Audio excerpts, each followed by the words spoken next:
Welcome to Bankole's Nation. I'm your host, Bankole Thompson. Thank you so much for joining us. On this week's episode, we have Eric Holder, former U.S. Attorney General, speaking to us about the 2024 presidential election and the Michigan Supreme Court race. We also have Assad Turfe, a leading Arab American leader in Dearborn, who is coming out in full support of Vice President and Democratic nominee Kamala Harris. And then we're going to Dillard University in New Orleans, where we're speaking with Dr. Ashraf Esmail, the director of the Center for Racial Justice, which is celebrating its 4-year anniversary since George Floyd this week. It's all coming up on this week's edition of Bankole's Nation. Stay with us.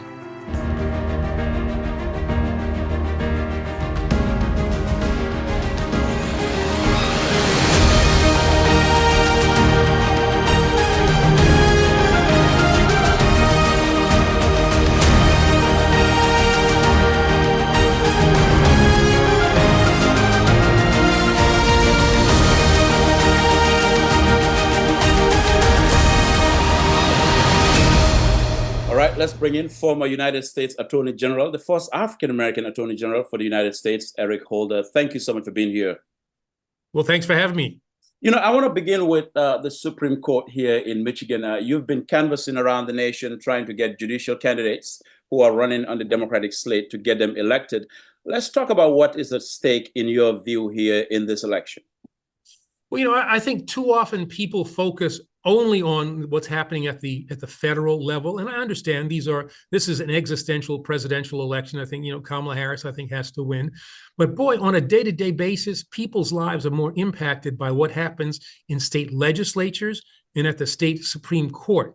And that's why it's so important that people in this election make sure that they get out there and vote for, good House candidates, because the Michigan House is going to be up for election. There are a lot of good Democratic candidates.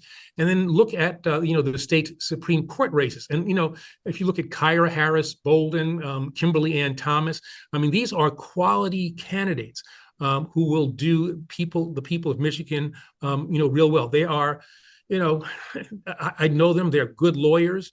They are people who will rule on the basis of the facts, on the basis of precedent, follow the rule of law.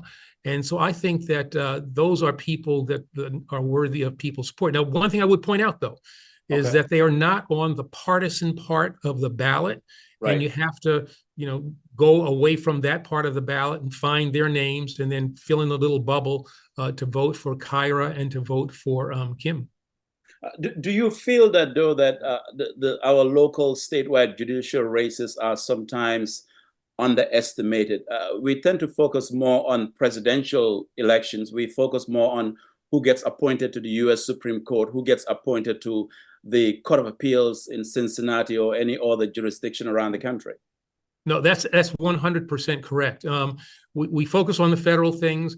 We kind of ignore or don't give enough attention to what happens at the state level. And the reality is that the state court systems and the state Supreme Court systems in particular will decide very important issues like reproductive rights, voting rights, workers' rights. These are all decisions that ultimately get made at the state level, and federal courts only get involved in those issues very rarely. So that if you're a person who works in the state of Michigan, you need to care. You need to care about who serves on your state Supreme Court. And Kyra and Kim, I think, are extremely qualified, especially qualified when you compare them to the people who they're running against. One of whom attended, these Stop the Steal rallies. The other one says that Clarence Thomas is the person who he holds out as a role model. So you get a sense of what their judicial philosophy is all about, as opposed to Kyra and Kim, who, as I said, are kind of middle of the road people who are going to decide cases on the facts and the law and come up with decisions that are going to be supported by, I think, the people of Michigan and be good for the people of Michigan. You've been very outspoken on this question of defending democracy. As a former chief law enforcement officer of the nation, the first African-American in that role, when you sit back and watch the time that you were in office to where we are now, what do you see? What really concerns you about the state of our democracy? I'm really concerned about the threat to our democracy. When you have a presidential candidate talking about the enemy from within, talking about weaponizing the Justice Department, and I know the power that the Justice Department has, having led it for 6 years. That's something that people ought to be concerned about. Describing, your fellow citizens as vermin. I mean, a lot of this echoes back to language that we heard in the 1930s in Europe. And that should send a chill up and down our spines. Just because we've had a democracy doesn't mean that we will constantly have a democracy if we don't defend it. And so that's what I think, in maybe a lot of ways, what the presidential election is all about. Are we going to continue to have the kind of democracy that we've always said we wanted to have in this country? But again, at the state level, the support of democracy is equally important, because voting rights, state legislature passes a voting bill of some sort. The state Supreme Court will ultimately and usually be the last arbiters of whether or not that state voting bill should be ruled constitutional, consistent with the state constitution. A regular terminology we see used in the parlance of Republican politics is states' rights. States' rights. Let's leave it to the states. Do you see a Supreme Court that is not a future Michigan Supreme Court or any other state court that is not a MAGA court? Do you see that as a bulwark, if you will, or as a counter to this notion of states' rights, or when decisions are left to the state to be decided upon? Yeah, I mean, that's why it's so important to have good justices on the state Supreme Courts, because they can be the ones, as you use the term used, which I think is a good one, bulwarks against state legislatures that go too far. Ours is a nation of checks and balances. It works at the federal level as well as the state level, legislature, the governor or the president, and then the court system. And the friction between those three branches of government is what really produces, I think, the best governance. And it is the thing that has kept the United States consistent with the rule of law. If state legislatures go too far, as you had in Michigan for many years, a gerrymandered state legislature that passed a whole bunch of bills that were not in the best interest of the people, but were in the best interest of the special interests. If you had a good neutral state Supreme Court, they could have served as a bulwark against the excesses of that state legislature. And so trying to make sure that those checks and balances work is extremely important, and is why these state Supreme Court races this year in this state are so vitally important. Mr. Attorney General, I have to ask you about Dr. Martin Luther King Jr. You've been you've made it clear when you were Attorney General to advocate and champion civil rights issues. Dr. King's dream of what the nation should be when he, cried on the steps of the Lincoln Memorial more than 5 decades ago. 5 decades later, when you look at the dream of King, who historians have described as the second founding father of our nation, what do you think King would reflect or think about in this era? I think that's a really good question. And I think he would say that we've made really substantial progress, and we cannot deny that. Because I think if we deny that we have made progress, we give short shrift to, we actually dishonor the legacy of people like Dr. King, John Lewis, Diane Nash, who sacrificed, who committed themselves. Some people gave their lives so that we would have opportunities that they did not have. But I think Dr. King would also look at our society and say, you know what? We have not yet reached the place where we need to be. We have not yet reached, as John Lewis says, the beloved community. We're still a work in progress. We're still trying. We're still trying to make progress. We're still trying to get to that place where we need to be. So I think he would have kind of a dual assessment of where we are now. Substantial progress. I'm not sure that he could have imagined an African-American president, an African-American attorney general, a Black woman on the Supreme Court, a Black woman running for president. And he would have seen all of that as progress. And yet he would have also looked and seen, the things that are still being done in our voting system, the economic disparities that we still see, and say that there are still markers, still places where more progress needs to be made. And finally, as we round up this interview, I want you to just look at the candidacy of Vice President Kamala Harris. And I've asked this question to several guests in the past who have appeared on my program about just the fact that you have Donald Trump running and saying that a woman who is eminently qualified, in my opinion, can even lecture President Trump in a classroom, saying that she's not smart and using all kinds of profanity, all kinds of, words to demean her, and she's taking it all in. What do you think about that? Well, I think first off, he's kind of projecting when he talks about her inadequacies and her lack of intelligence. I think he's actually, I'm not a psychologist, I'm a lawyer, but I think that's a projection of some of the insecurities that he has. And I think that she understands that this is part of the game, and that she's not playing into that which not lowering herself to his level by staying above him, by focusing on the issues, but also by pointing out the dangers of a second Trump presidency.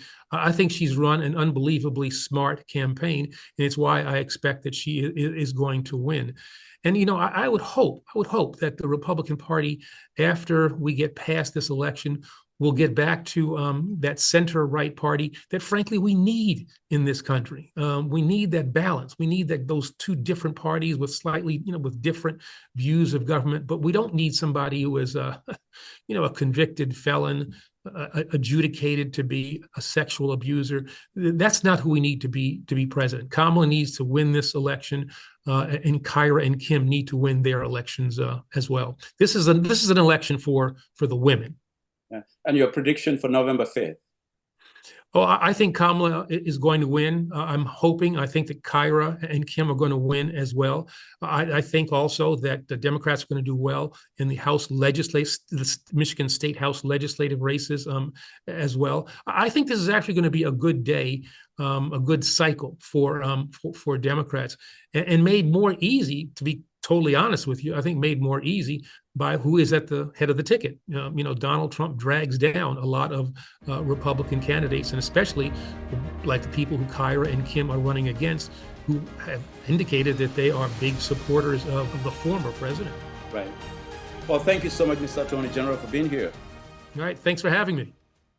I'm not on my parents' health insurance anymore, and I work for myself doing a bit of everything. So I found a plan for just $34 a month. All plans cover doctor visits, prescriptions, emergency care, and more. Healthcare.gov is here for you. Enroll by December 15th.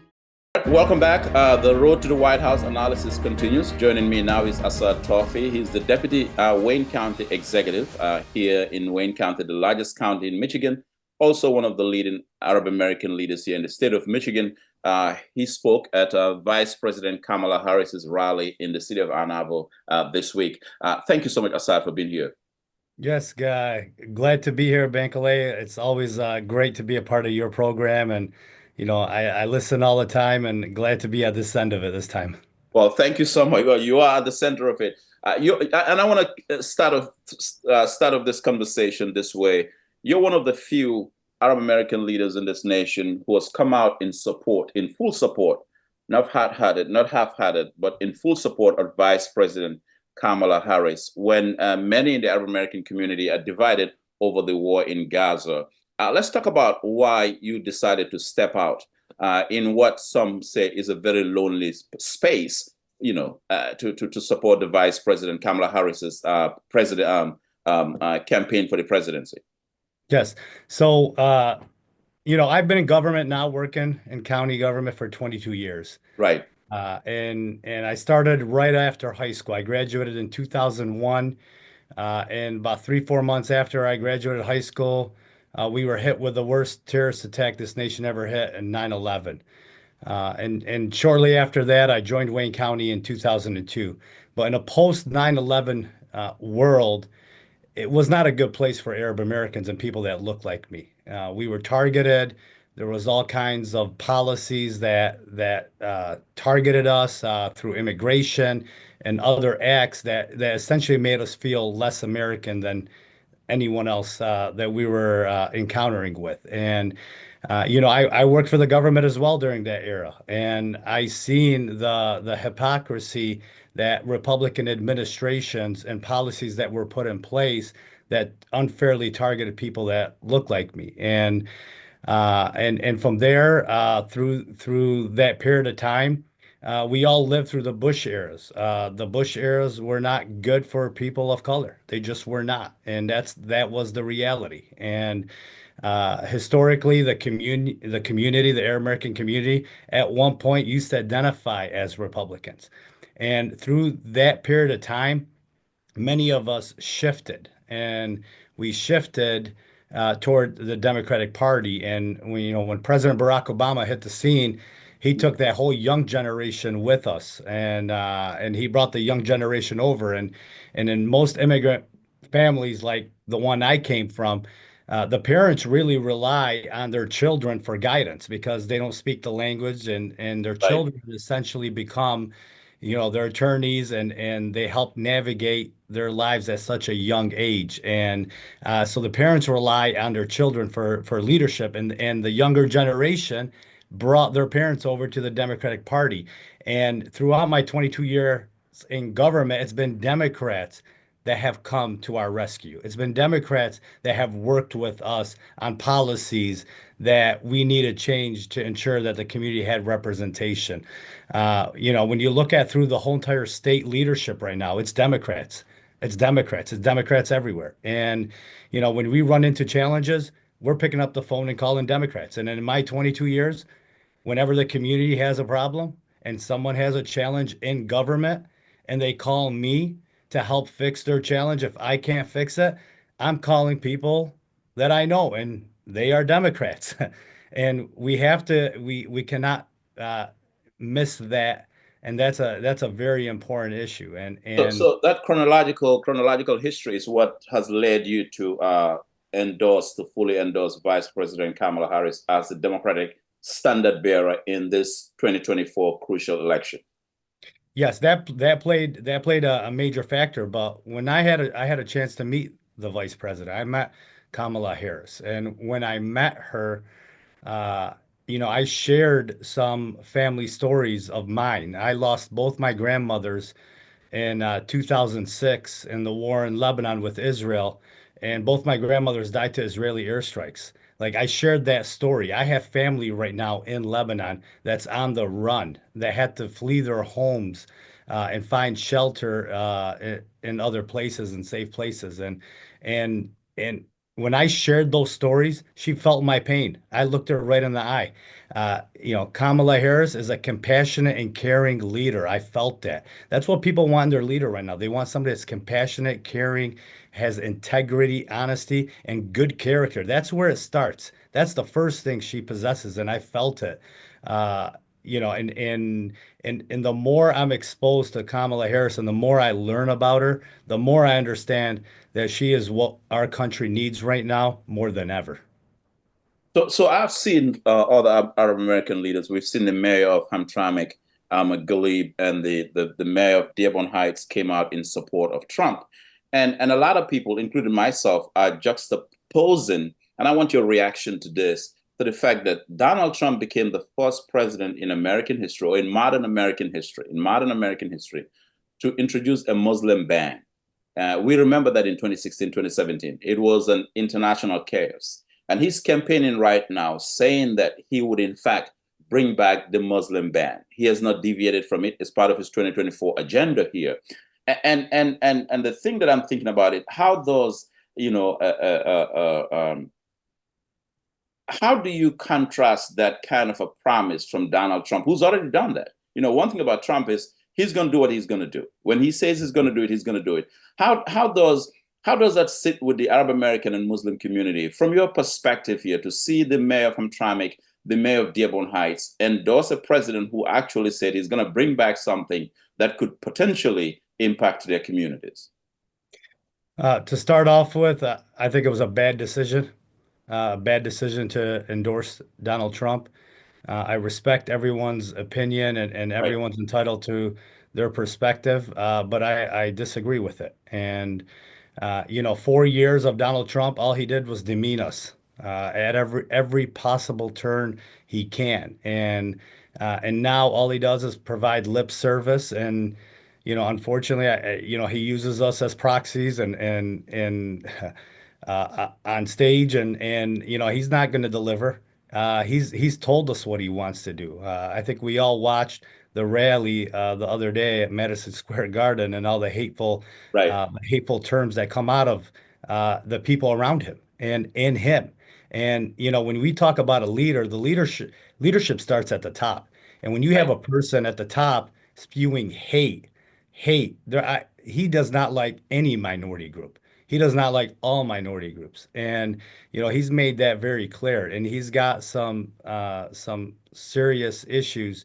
And that is not anybody you want leading your country. And in those 4 years, we've seen a tremendous amount of hate crime increase in the country. And the reason why hate crime increased is because the leader of this nation was spewing hate. And when he spews hate, it allows others to think it's okay to repeat that rhetoric. And unfortunately, in some situations, people take actions. People interpret things in different ways. And we just got to be careful of that. And Donald Trump is nobody that anyone could look up to and say that is somebody I want leading, my country, my business, or any factor. He definitely has some issues with his character, and that's seriously flawed. And I want to talk about the vote in Michigan quickly, but do you find it as an irony, though, Assad, that somebody who introduced a Muslim ban tried to stop people from coming into this country based on their origin and ethnicity, would claim to be, or is being purported to be, a future champion of peace in the Middle East? It's crazy to me. I cannot comprehend it. It just does not make any sense. You can't explain it. Donald Trump is not good for America. He's not good for anybody. He's not he's not good for minority communities. He's profited off dividing us. That's his agenda. We've seen how much respect he has for this country and what he did on January 6th when, we all observed the attack on America. That's something that he put in motion. And it's something that we need to be vigilant and be aware, and hopefully, you know, post election, he doesn't have another trick up his sleeve, which he probably does. And I know many people are preparing for that, but it is highly concerning. And we have somebody on the other end, Kamala Harris, who is more than qualified to be the president of the United States. She has tremendous track record of working through her way through the process of being the attorney general, being a United States senator and vice president of this country. And these are some tremendous accolades on her part.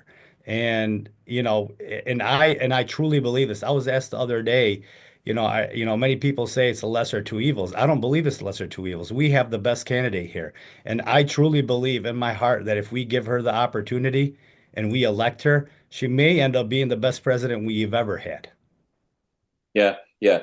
And how do you feel, though, when you spoke at that rally that was held this week in the city of Ann Arbor, where the vice president headlined? How did you feel speaking? Because I mean, I indicated earlier at the start of this interview that you're one of the lonely voices in the Arab American community. How did you feel standing up there and speaking in support Yes. of the vice president? To be pretty honest, Bankole, I was Please. um, you know, in my community, sometimes, I got tough skin. I could Right. take it. But when your own community sometimes beats you up, it hurts. And I'm not gonna sit there and say it doesn't hurt.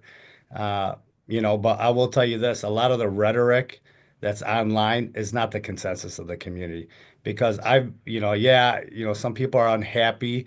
A lot of that has been online and through social media and through messages and but in person, I've met nothing but love. I'm getting encouragement from people in the community when they run into me. And I have not met anyone that has walked up to me and told me you've made a bad decision. Now, online they say it all day, but in person they don't. But when I got the chance to speak at the rally, um, it was an honor. It was an honor and it was an opportunity for me to go and speak on behalf of my community and explain exactly the suffering that's going on. And I was met with nothing but love. Was met with nothing but love from Democrats. I don't think anyone could have went up and had that kind of speech that I gave at a Republican rally. So let me ask you, as we round up this interview, the Michigan is going to, you indicated, you said, this is the road to the White House here. And I think many people have said that. How do you feel right now from where you sit about this election next Tuesday? How are you confident that in fact Michigan would be on the Kamala Harris's column next Tuesday? Yeah, I'll tell you this. I'm feeling good. I'm feeling good for Kamala Harris and for all of us that we're going to be victorious on Tuesday. But we do not want to take it for granted. We have to go out and vote. We have early voting. I spoke earlier with Daniel Baxter from the city clerk's office just to Right. get a rundown on the numbers, and they're looking very promising so far. Yeah. But we cannot take it for granted. We have to go out and vote. We got to ensure that we vote and don't wait for election day. Go vote now. Get it out of the way. Election day, you never know what might come up. And we did pass the laws to allow us to go early vote. And if you're not registered, it's okay. Go in, register, and vote on the same day. Do it now, and don't take any chances. This is an opportunity for us, and truly an opportunity to make history, be a part of history, and save democracy. Because I believe 4 more years of Donald Trump, and we don't know what the world may look like. Well, I could not have added any more. Assad Turfe making the case here for Vice President Kamala Harris, the Democratic standard bearer for president. Thank you so much for taking the time to be here. Thank you, sir. Appreciate you very much. All right. So that was sheer panic. I could look out my window and see the current. There was water coming from underneath my door. I didn't know what to do. I was trapped in my apartment. It was scary. I thought I was going to die. After living in Florida for 50 years, I have never seen anything like this. This was the worst storm yet.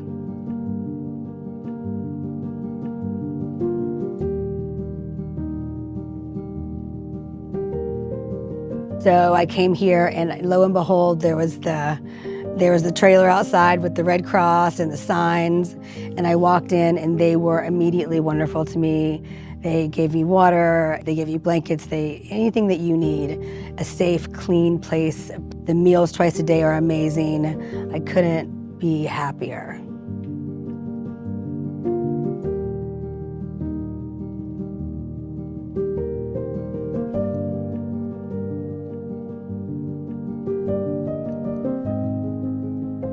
The guys who are in the facility right now, the Red Cross team, they have been amazing. They have bent over backwards to make sure that we have enough to eat, make sure that we have enough to drink, in any way that they can accommodate us.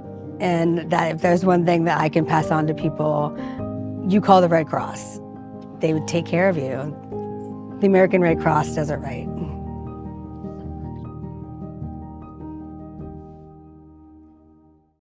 All right, let's bring in Dr. Ashraf Esmail, is the director of the Center for Racial Justice at Dillard University, also an endowed professor of criminal justice at Dillard University. Dr. Esmail, thank you so much for being here. Thank you.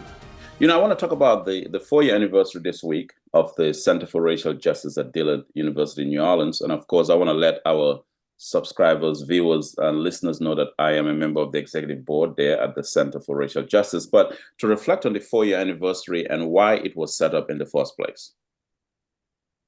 Well, and kind of, I'm glad we're having this. We started this center on the advent of the George Floyd murders, where the university felt like, and the board of trustees actually, felt like the university, we see all this inequality and injustice, and sometimes, university is a very powerful tool, maybe that's not utilized in the way that it should. We have a lot of people work at universities, and I think sometimes we do a lot, but it's kind of for each other internally, and so it felt the need to really meet, and they met with our leaders, and they met with me, and they called upon me to ask my thoughts, and obviously I thought it was a great idea. I've been thinking about this for a lot of years in terms of advocacy, and we do a lot. You and I, we publish, we do all of these kinds of things, and where does it make any difference? Someone says we're publishing for each other, which great. It's nice to have your name on a book, but where does this information going? And I said, well, this may be a big shift, and as I mentioned to the board, in my career, I've done all of this publishing, presenting, but now I want to really kind of shift and really get into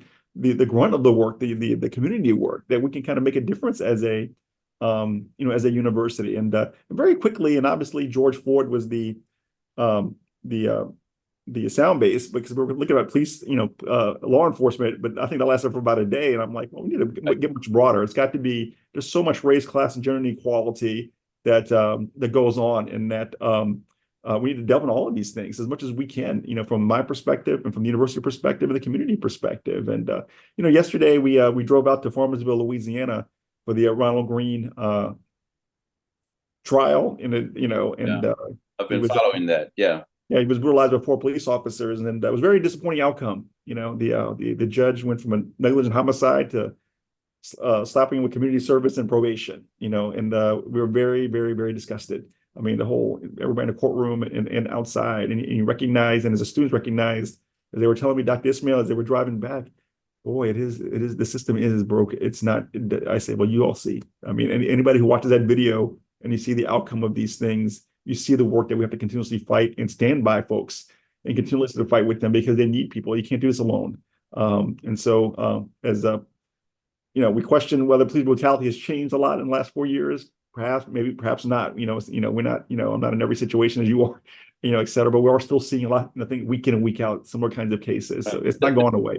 Do you feel that, though, that because of the state of racial reckoning we find ourselves in fact, there is more of an impetus for a center like yours, the Center for Racial Justice at Dillard, that in fact this is more overwhelming reason why a university like Dillard ought to have a center of this nature? Yeah, it brings things out in the forefront. For example, this is Domestic Violence Awareness Month, and that's probably our biggest issue in the state of Louisiana right now. And I was trying to get to court last week. They invited me to come. You need to come see these things, but it was Columbus Day. I didn't know nobody knew. Like, we closed on Columbus Day. I guess we close on every holiday, but it's just and it's just rampant, and just trying to resolve these things are difficult. And we're having a conference this weekend and a luncheon.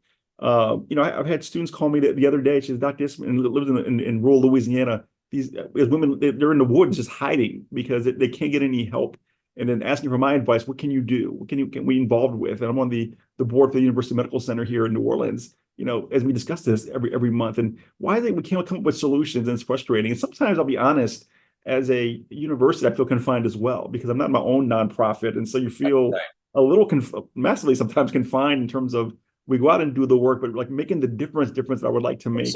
So how, because I think that's a very important point you raise, and that goes to most universities that have established centers like yours. How do you navigate that fine line where you are institutionally confined with what you do, but I mean, in 4 years, you've taken off so much. And when you look back at the Center for Racial Justice at Dillard, it looks as if you've been around for decades. I mean, how have you been able to navigate that fine line between, the institutional requirements and at the same time, this center being able to do what it does outside of the 4 corners of the university at Dillard?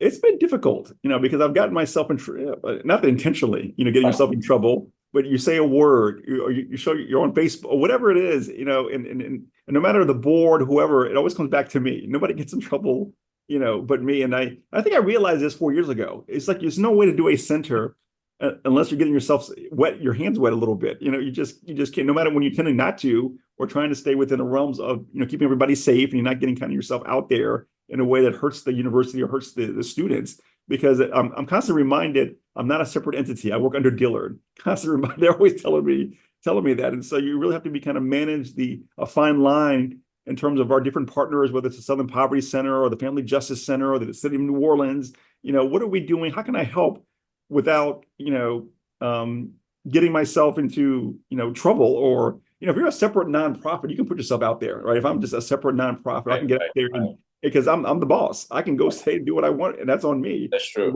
But when you're living under or an umbrella of a university, you can't necessarily do that. And so I think our focus has been, where can we help? And so, for example, we did a warrant reduction clinic a few months ago. I think probably seen the email. We were able to help over 300 people. Expungements, we were able to donate and help people. When we do the domestic violence conference this weekend, we've invited a lot of different people, a lot of different officials, and a lot of people who've been have gone through this and suffered and said, what can we do to help you? Where can we raise some money to be able to help you in dealing with these types of situations? Where can we go? As I said, they invite me into court. And so, take a look at this data. Where can the Center for Racial Justice use this data? Where can we make some policy changes here? NOPD's contacted me recently. Can you look at our data? And that really kind of gives us validity now. I said, the NOPD's contacted the Center for Racial Justice. Can you help us looking at our data in terms of policing and not only brutality, but all kinds of things, and see where we're going? And so that's added more validity to what we're doing, that they're recognizing what we're doing and asking for our help. And that's where the ultimate validity for me comes into play. Right. And you've had some guests speak at the center as well. And I want to go back to Ambassador, Civil Rights Leader, Ambassador Andrew Young and so forth. Can you talk about the significance of that, having these guests come in to speak at the Center for Racial Justice? And I say that to say that most of the time, the first 3, 4, 5 years of establishing something is when you're trying to get your feet wet, you're trying to, get off the ground and so forth. And then then after 5 years, then you start having marquee events and so forth. But actually, you got off the ground running. Talk about the significance of, an Ambassador Andrew Young, Civil Rights Leader, and others coming to speak at the center. I will say one thing, first we had him on a Zoom for 2 hours, and I was hard kind of to get him on, but he was so eloquent. I mean, we had about maybe I remember like 140 people in that Zoom, kind of listening and the conversation was just like we were just listening, and man, this was good. Like we didn't want it to end. I mean, because he just had so much knowledge and so much.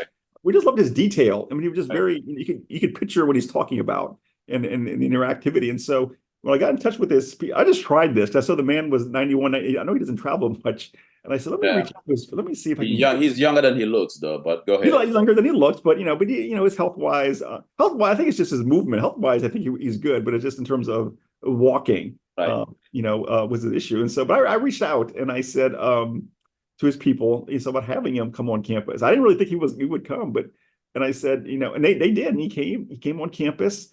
91 years old, and of course I gave the first class treatment as much as I could, and I ordered 100 of his books, which he was like he'd never seen before, and into the book signing.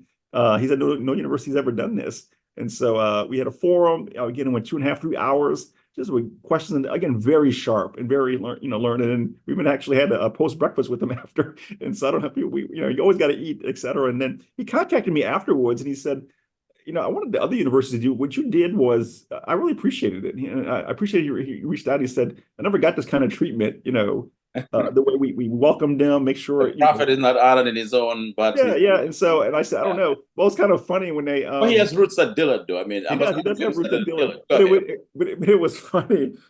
Sometimes when and I get this from people when I recruit them, they make themselves feel like they've been at 100 places talking, etc. And then they tell me afterwards, you're the only one kind of respond to me.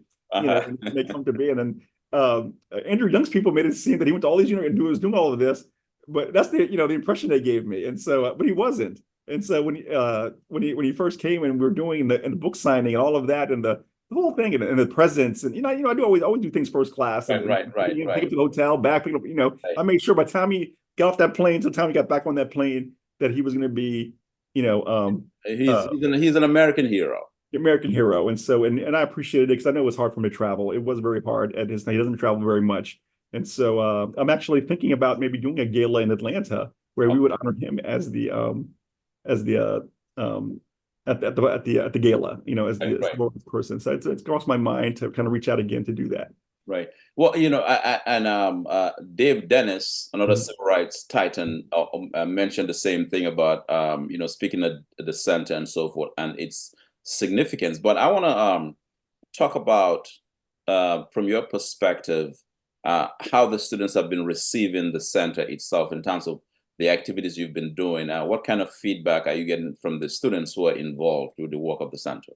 I think the students, as we're going now into our 5th year, have been, and I never, when you first started the center, I didn't know where the engagement was going to come from. Here you start with a community-wide center, and I've kind of come to the point where it's probably not, like staff and faculty kind of getting involved, probably not been as much as I would like. And so, but I see now the direction the students want it. And that's where I think where my focus has been now with supporting the students in the work that they're doing. And so I really have taken this center and I meet with them and I said, y'all interested in this work? And I said, this can be like fivefold for you all. I tell them, think about this as a grad school, right? So develop your niches. I said, we're working on all these different entities. the work is in abundance. I mean, I can't keep up with it. If it's just a lot, and I said, but I can't do it by myself. I want you all to get involved. And so, at the end of the day, they're getting a lot of experience. A lot of them are getting full-time jobs out of the internship. That's what I'm really, really proud of. They're getting full-time jobs into their internship. They're publishing, they're presenting their work, they're producing products, et cetera, and developing networking opportunities. I said, y'all can take one niche and take all this stuff and do it in class for your proposals, for your senior capstone. So you're not doing any more work, you're working smarter and yet really developing yourselves as you graduate from here. And so, we're probably a good 30 or 40 are really into us every day. I mean, that's where, et cetera. And so, but maybe most of the campus is not into, but to me, it's when they come and you got a good 30 and 40 that's just really just into it, that's the key for me, and those are the students that we work with. And you also publish in a race and class journal as well within 4 years. That's quite a tremendous feat itself. I think, when we started the journal, you sort of kind of jumping into this work. And that's one of the things our grant funders were most impressed with all the report was the journals. And they said and who was submitting was very impressive to them. All these kind of Research One schools are submitting to your journal. And it shows you the validity of what you're doing and where you're getting out into the mass. Because you never really know. Everything is out there, but you never really know who's looking at it. Right. And so people are kind of submitting and reaching out to you. And you're getting schools like Emory, they come and take a tour. Spelman, you come and take a tour. So you're getting outside entities are contacting me. Hey, we want to come. We're in New Orleans. We want to come take a tour of the Center. I said, oh, they've heard about us somewhere. And so, and that's good. And you spend time with the kids, right? And so, they come, we give them lecture. We took several kids to go voting the other day for the first time, seniors, high school seniors. We're making a difference, in that way. That's where I think about making a difference. You can make a difference without, causing a lot of hoopla. And so that's where I think we've impacted is kind of going in and say, what can we do to help that people are not doing? And so, and with juvenile court, things we do over there, we go in there, we work with these young people, et cetera, and make a difference. And that's what we try to do. So do you now, from where you sit now, 4 years later, do you feel that you've really identified your niche now? I think that how I'm doing things, yes. I think sometimes,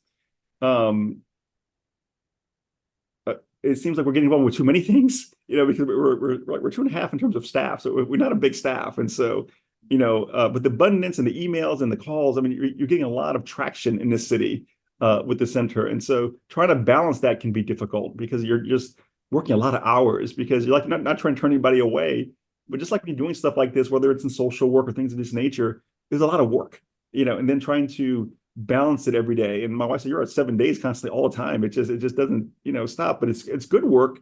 And this is when you're doing work like this, like I said, maybe I need to learn to say no, but it really brings something to the university. And for me, right, for the students, and I say, I'll see something. Okay, well, we can meet with these students. I see where can the interest lie? If I can't get involved right directly, I said, where on campus, where do some of the students can really kind of get involved in some of this work and kind of get them moving and developing products and things of that nature. So it gets overwhelming. I guess when I first started, I was like, well, where am I going with this? And it just kind of 4 years later, I didn't expect to be maybe at the level I am, in terms of the work. And everybody keeps telling me, I can't believe how much you've done. We're in a small environment. There's not a whole lot of resources per se, but it doesn't stop us. We just keep going, And I want you to locate the role of the Center for Racial Justice at Dillard in the larger mission of historically Black colleges and universities around the country, because much has been talked about, and we've seen a lot of discussions around HBCUs. Talk about the essence of the center in that larger mission. Well, the overall mission is to, again, maintain equality, and that's where we're continuously fighting, and we're going to be fighting long I'm gone. You realize during the course of the last 4 years, and I guess prior, and my background is in sociology, criminal justice, and so I'm aware of what goes on. But maybe sometimes when you're around like-minded people, you're sort of confined. You don't really know.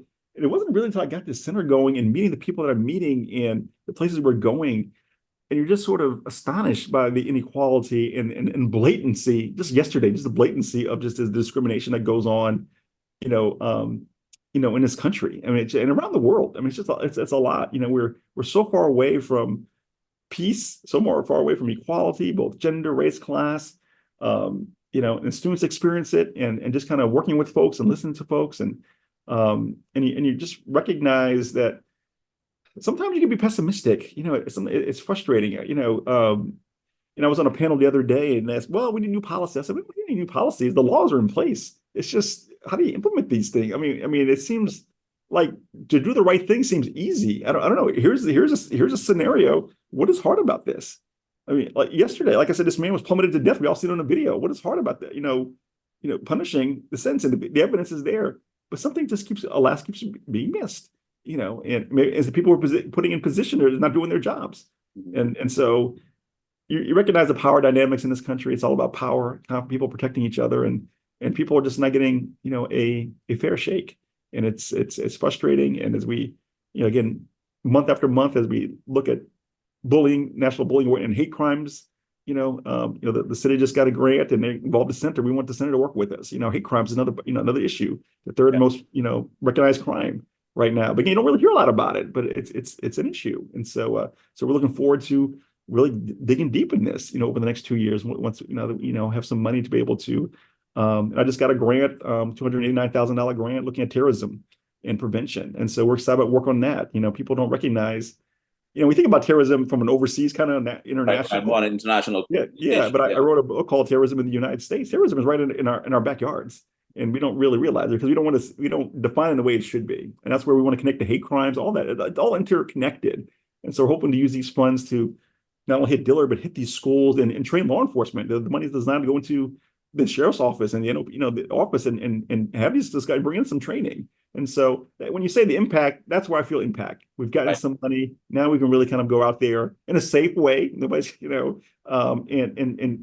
teach and encourage young minds, right? And part of it, that's why I put in the grant, we're going in the schools. We got to go hit these schools because a lot of the violence and the bullying. But it's very interesting you say that as we round up this interview, Dr. Esmail, is because you find a lot of, and this is where the terminology, the ivory tower, comes into play. A lot of universities have institutes and centers and so forth, but they're confined, as an ivory tower monument, if you will, never connects to the community, but it's been there for the last 10,000 years. Nobody knows about it. But, they may produce scholarly journals and so forth that nobody reads. They may do activities that nobody attends, is aware. And there's a massive disconnect between those centers in some of these universities and the wider community. I think the difference with yours is that you're connecting this center to the life of the community.